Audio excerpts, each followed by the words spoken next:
I'm absolutely delighted to welcome Michael Powell of Powell Property in Cork.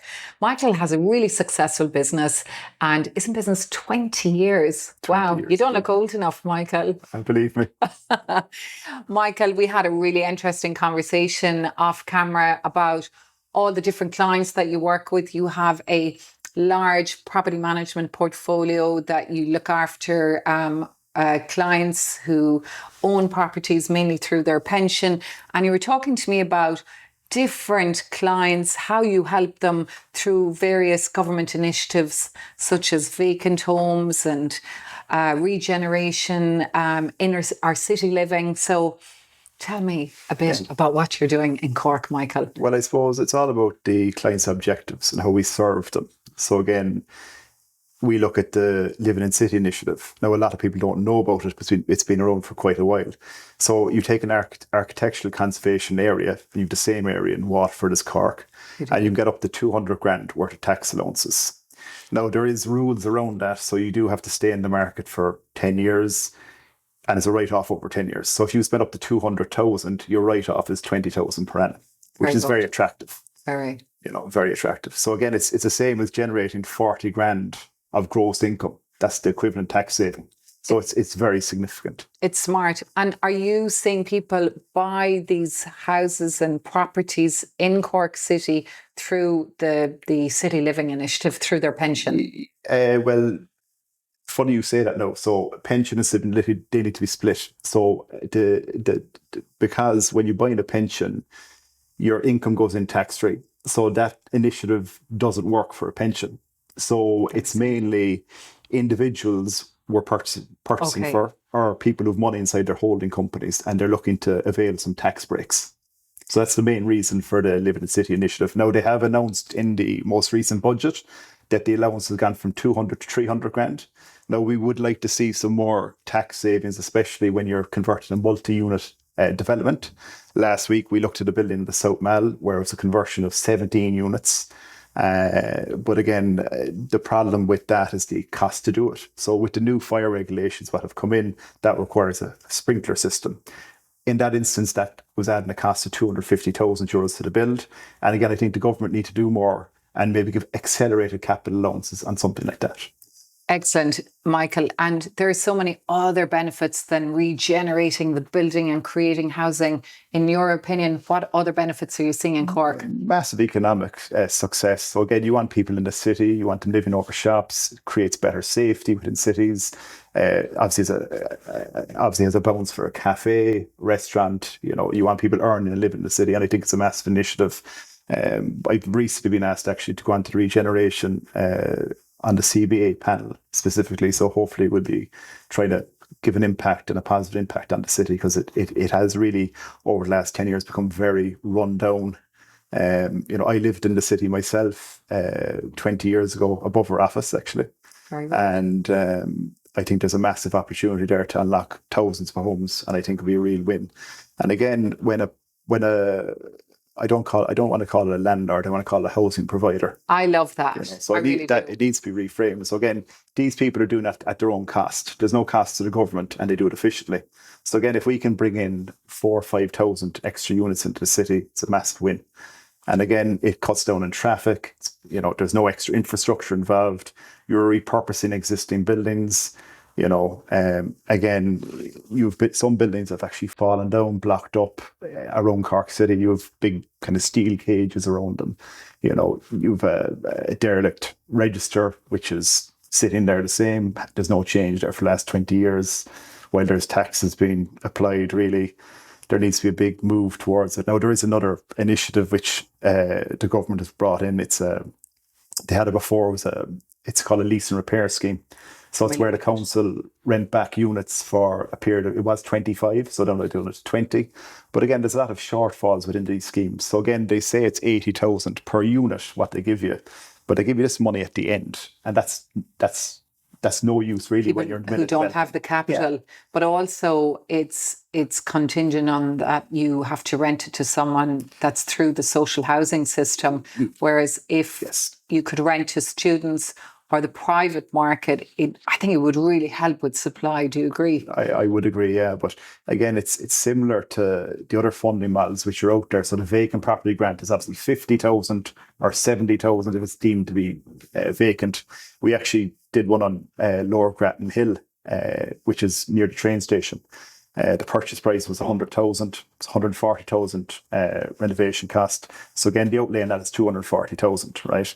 That house was rented last week to a professional. It's an A2 rated house. Wow. It was done to a really high standard. Now the drawdown letter has gone into the council, but effectively the person needs the funding, and it should be, inspected by the city council, and there should be an agreed drawdown stage and an engineer appointed. It's a very simple process. It's a deterrent, really, isn't it, for somebody who wants to do that work if they don't have access to the funds? Well, for instance, the likes of ICS or AIB will not give you a loan. No bridging loans. They won't give you a bridging loan on that. That's so right. it's not efficient. They have to make it open to the, again, there's 165 billion on household deposits at the moment. They need to make this available to the, Mary and John, the person who wants to buy one unit, like anyone who will add a unit and there's a net housing gain. That's a massive success. Yeah, I think that's a really good point. And are you looking at the plans to establish what's available through the City Living Initiative? Are you identifying these properties for your client? Well, we try to. And again, there's obviously land registry and statutory of deeds. So again, it's sometimes very difficult to find out who owns them. Mm-hmm. So our objective over the next 2 years would be trying to get access to these houses where we have clients ready and we have the expertise. So again, we have engineers, we have fire consultants, we have a track record, and we have the investors who will perform and carry out these conversions. So again, if anyone has an empty property in Cork City and does want to talk to us about it, and wants to do something off market, because again, there's many reasons why people don't want to go on the market. Exactly. They want to keep their business private. Yeah. Talk to me about the vacant commercial units. Are you doing much with these in Cork? Yeah, so we're actually doing one at the moment. So again, I mentioned a while ago, there's an S75. So this means you can do up to 9 units if they're vacant for 2 years. And you can do them without planning permission. So effectively, you're just giving a notice to the council. Again, this is a statutory instrument. Again, the government should probably do a couple of more of these. But it does provide 9 units. There's no planning process. Someone can't object. You still have to do a fire cert application, which is now you can do a 7-day notice. So effectively, you could start work within purchase of. You could start the job within 8 weeks. Wow. And you could bring those 9 units into the market within, I suppose, 6 to 9 months, depending on what your project team is, doing. And Michael, can I ask you, what type of typical buildings are you looking at? Are they pubs or are they retail? I would call them, the types of buildings we're looking for is own door 5 units, own door 6 units, own door 7 units, where we can put units overhead. I think as well, again, I walked around Waterford today and I walk around Cork City and my mind goes rambling quite a bit. And again, I think the whole retail model has changed. It's online. And I think there's some streets they should change back fully to residential. So I think there should be residential on the ground floor in some streets. I don't think they call it, I'm not sure what the name for it is now, but there's a certain name for that. It's high profile streets aren't allowed to have residential on the ground. Sure, like secondary streets, I suppose, for the world. So I think like one street in particular what draws me to mind would be North Main Street. Would have been, everything, like I say 50% of stuff is closed there. I think there's a missed opportunity from the local authorities maybe to really embrace residential living, because that's what they were used for before, It's incredible when you look at how cities were lived in, particularly Dublin, and the vibrancy of the cities in the past. Yeah, but they're like, if you walk around in the evening, you look over shops and there's no lights on. It would be lovely to walk through a city and there's vibrancy and people out in cafes, bars, restaurants, supporting local enterprise, And then on another note, we were just talking about rental inquiries. If you were to put a property up for rent on one of the portals, like you get a crazy volume of number of inquiries like we do in Waterford and Cork. Yeah, I think what's quite unfortunate, I suppose, we could have 40 properties available for rent now. We mightn't even advertise them because the sheer influx of inquiries, you could have 300 or 400 inquiries within 72 hours or 48 hours sometimes. And it's unfortunate that we'd like to be able to go back and serve those inquiries, because those tenants will become our customer. They might end up being a housing provider. Of course. Or they become a first-time buyer, or we end up, maybe they trade up or they trade down, so it's I think it's the manpower, isn't it? Yeah, the manpower, and I'd like to be able to nurture them a little bit more, and we're not unable to do it, So what I'm hearing is that the demand is like this and the supply is like this, Michael, in Cork. Is that right? Yes, and I think just over-regulation within the RTB. Look, we could have another conversation for the whole day. And I believe our time is nearly up. Yeah, and I think, fear, I think it's what they're actually creating is fear, uncertainty, doubt. Yeah. And then high taxation. I had a call yesterday with a person who was getting €894 for a 3-bedroom semi.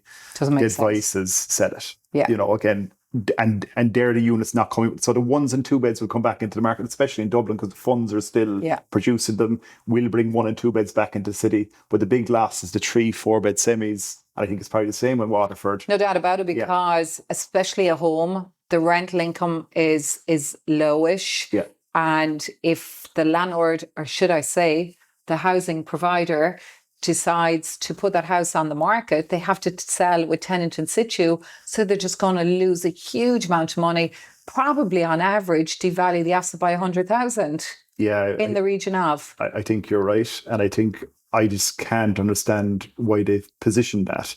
Because again, if you, like a good 3-bedroom semi is nearly touching $500,000 in Cork. So like if you're a housing provider and you want to put some funding on that or some debt, your yield is negative. So you're not going to go in and buy one of those. And it's the same in Waterford, while at the average maybe in the 300s, still from a yield perspective, it wouldn't make any sense for somebody to buy that as an investment property. Michael, we have run out of time. I think we need to talk again. Great. I'd like to thank you very much. Gurv Mila Mahagut, and thanks for watching. And maybe if you'd like and share, we'd appreciate it. Gurv Mila Mahagut.